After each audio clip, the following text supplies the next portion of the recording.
you. It crawls and twists into your line of sight. A vision so frightening, it kills you in the night.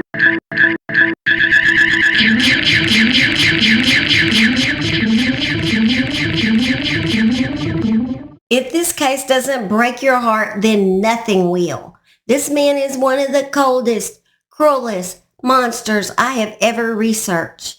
Damien Bendall killed 5 victims, one of them being his pregnant girlfriend, by mutilating them with a claw hammer at a house in Derbyshire in September 2021.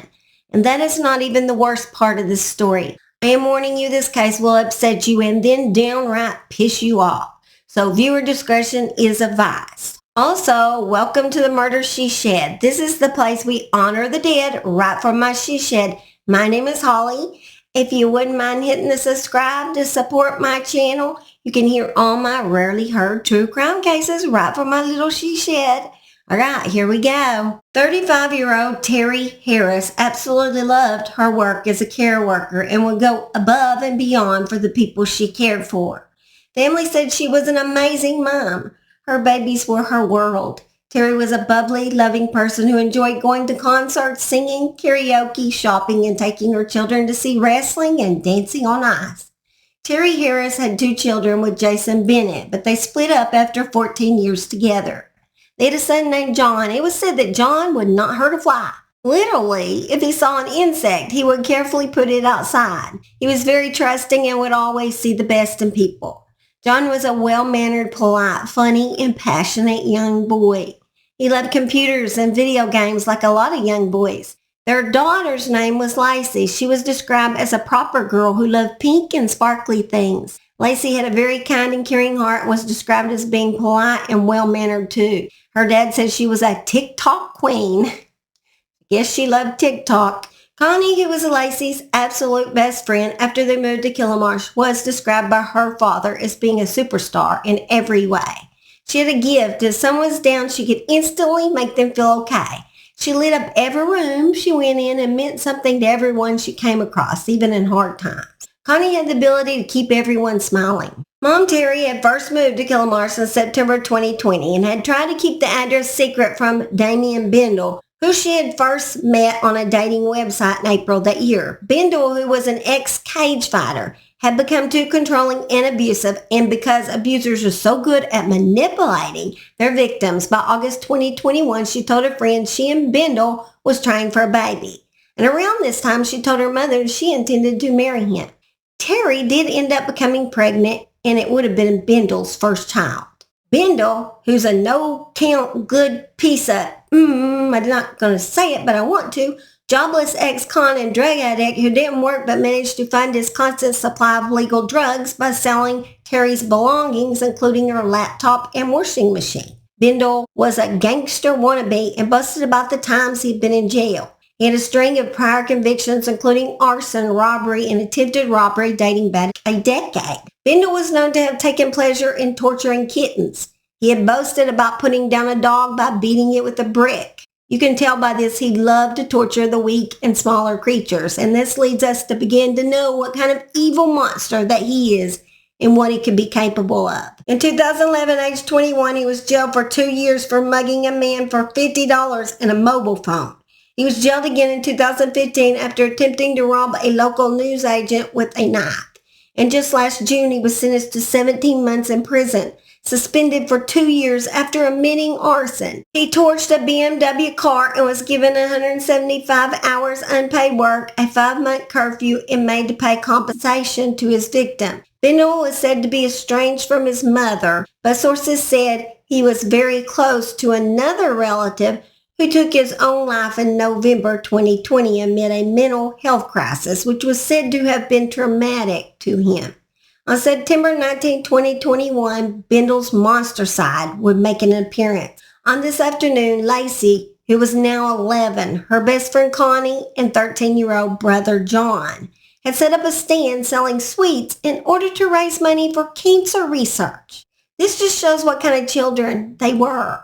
Connie had stayed over at LACEY's house the previous night, but she asked her mom if she could stay over an extra evening since they were so excited about their sweet stand. So the girls and John spent the afternoon outside the house selling sweets. They set up a stall in the garden and made a poster. But 8 p.m., Mom Terry told them it was time to come in. It was starting to get dark. They needed to come in and get ready for bed. At 9:17, Connie's mother sent a "What's up" message to Connie saying good night. Connie replied immediately saying good night to her mother. So at about 9:30 p.m., the children were getting ready for bed and were having a last pre-bedtime period of excitement. 13-year-old John went to take a shower at 9:45 p.m. Terry was trying to get the girls calmed down and tucked in bed for the night. During this time, Bendall, who had already consumed 3 or 4 bags of COKE, went on a drug-fueled rage. This is when Bendall decided to attack everyone in the house with a claw hammer. He went room to room, hitting them in the head, face, and chest. He killed his pregnant girlfriend, her unborn baby, LACEY, John, and even her best friend, Connie. Not only did he brutally murder all of them, but 11-year-old LACEY, he RAP'd her twice while she lay dying. Then after he killed Terry and the children, Bendall took John's Xbox and called a taxi to take and exchange it for drugs while leaving them dead in the house, one of John's most favorite possessions. He murdered him, took it to sell for drugs, and left their bodies just laying on the floor. When asked by the taxi driver how his night had been, Bendall said, "Yeah, not too bad, bit mad." When asked why he'd been mad, Bendall said, "Bit crazy, but it's all right." The driver then asked what he had been up to. Bendall responded, "Just chilling with the family." Really? He literally just said chilling with the family. Bendall called his mother at around 7 a.m. on the morning of Sunday, September 19, and then went to a shop to buy tobacco. He said she then called the police to tell them that her son had suffered a self-inflicted stab wound. Bendall used little Connie's telephone to call 999, where he would tell them he had killed 4 people. After officers arrived at the house, he told the officers, "I'm going back to prison again, and I've murdered 4 people." When asked why, he said, "I don't know, I blanked out. It's like I was, outside my body, but looking in." Here's the video of officers responding to that call.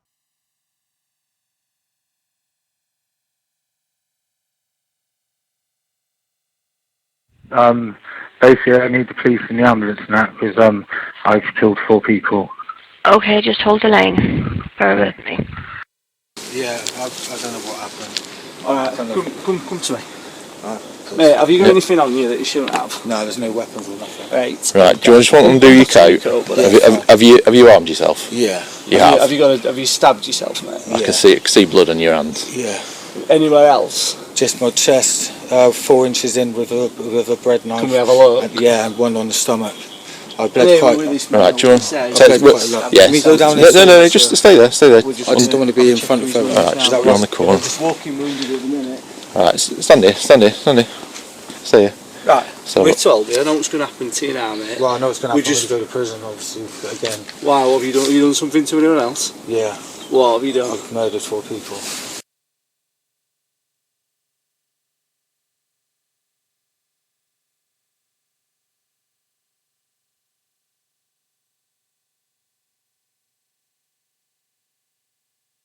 He's been calm and compliant, but he's got some stab wounds to his chest. They're not oozing blood, but he's saying that his family are inside and that he believes he has murdered them. Do you want to go? Are you alright for me to go in? Yeah.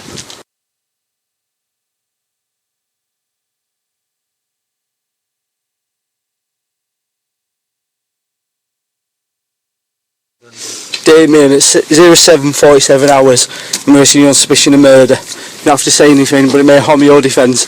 Do not mention when questioned something later on in court, and if you do say you may be giving in evidence. Your arrest is necessary to protect you from harm, to prevent your disappearance, for a prompt and effective investigation. Okay? We're going to get you up, we're going to put you in the back of the van. Stand up. Bendall is so cold and matter-of-fact that the officers don't seem to believe he's even telling the truth. Bendall told them he had changed clothes a few times because of the blood. He was worried about his self-inflicted wounds, which were only just minor cuts. Bendall didn't appear overwhelmed with guilt. In reality, he was feeling sorry for himself. making excuses, and uppermost in his mind was his own situation and the fact he didn't want to go back to prison. But although he said he had murdered 4 people, perhaps understandably, the police officers did not believe him at that stage. They had no idea what they were about to find. When officers pushed open the bathroom door, they found the naked body of John lying on the floor. He then continued through the house, going upstairs, where he found the bodies of LACEY and Terry in the main bedroom. LACEY was on the bed and Terry on the floor, and then the body of Connie in the second bedroom. The officers were entirely unprepared for what they found, and the mounting horror and disbelief was evident as they went from room to room. Audio of the officers going through the house has been played to the court. In it, you can hear him say, "Oh, Jesus, there are at least 3 casualties. They are gone. They are all gone. Jesus, I don't know who they are, but they are all gone." Massive head injuries. Terry's body was found in the master bedroom at the property, and in terms of injuries, the examination found that there were multiple blunt force injuries to the head and face, totaling at least 9 and probably more. He said LACEY was found face down on the bed in the same room as her mother, and she too had suffered a fractured skull from at least 1 hammer blow and other head injuries. LACEY was found with her nightdress pulled up and bundled tightly around her neck, and so it is possible that the nightdress itself was used as a ligature, and the conclusion was that LACEY had died of head injuries and application of pressure to the neck. Bendall added that after attacking LACEY in the living room, he carried her unconscious but still alive to the main bedroom, where Terry laid dead on the floor. He placed LACEY on the bed and positioned a mirror so he could see all of what he was going to do to her. Then, as her young life was ebbing away, he RIP'd her in the grossest breach of trust while watching it in the mirror. How disturbing and disgusting can you ask? I don't know if you can be any more disturbing than that. That's just disgusting. Connie was found face down on the floor of the middle bedroom. He said her cause of death was injuries to the head.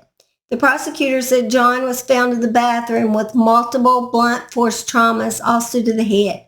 LACEY had been assaulted in the living room before being moved to the master bedroom, where her body was found. The other victims were attacked in the rooms in which their bodies were actually discovered. Following Bendall's arrest at the scene, he was treated by paramedics for superficial injuries and a small cut to his abdomen, which required gluing. He told the paramedics that he had a mass on his brain and suffered blackouts, and that he thought he had mental health issues. After receiving treatment, he was taken to Ripley Police Custody. Whilst in custody and under constant observation by officers, he stated that he did not act on impulse but pre-planned things. He also stated words to the effect of, "The whole house is covered in blood.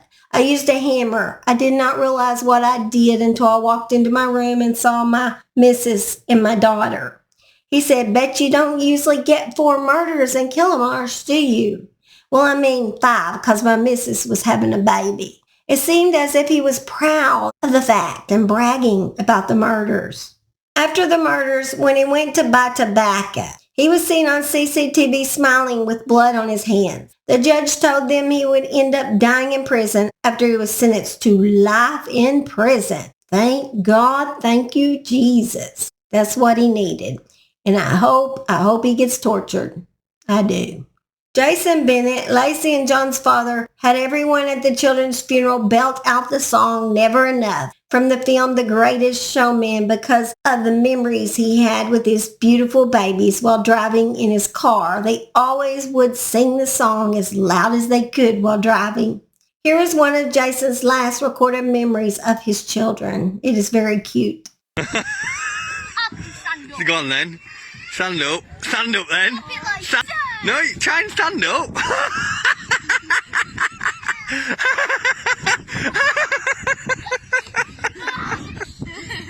Stand up. Go on.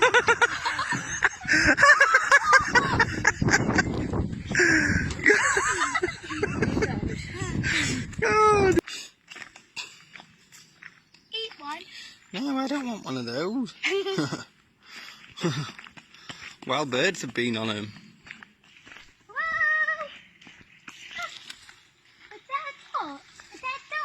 Where?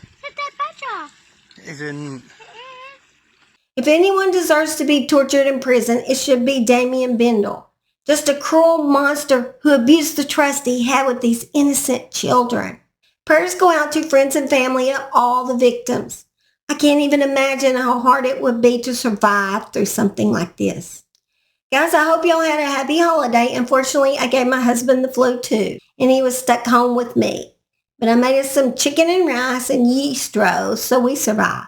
Sorry I haven't responded to the comments in my last video yet, but I was just too sick after I posted the last video. Eventually, I'm going to get back to y'all.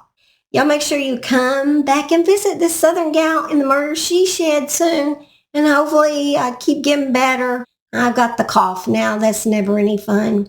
And hopefully my husband gets better too, because actually he's got to work pretty soon and feel really bad. So he may have to take off, so I don't know. We'll see how he feels and it goes. But actually, he's recovering faster than me, I think. He works out all the time. He's healthier than me. I hate to admit that, but he's a lot healthier than me. But anyway, guys, I love y'all, and I thank y'all for everything. Y'all are so good to me, kind to me, and my subscribers have really been growing, and I feel blessed to have all of y'all because y'all been so amazing. I love y'all. Bye. Hit that subscribe button if you'd like to hear true crime all the time. Sometimes in a rhyme. Sorry, I do that occasionally. Forget that. I might lose you on that one. Anyway, come visit me. Usually twice weekly. Usually twice weekly. And we go up and above and beyond. Up and above. That's like Buzz Lightyear. Kilomarsh. I don't know how you say it exactly. I was going to look it up. I completely forgot. I'm sorry, people in the UK. Totally apologize. You can correct me in the comments if you'd like. I don't know. And just last June, he was sentenced to a 17-month sentence jail. So I can't even speak.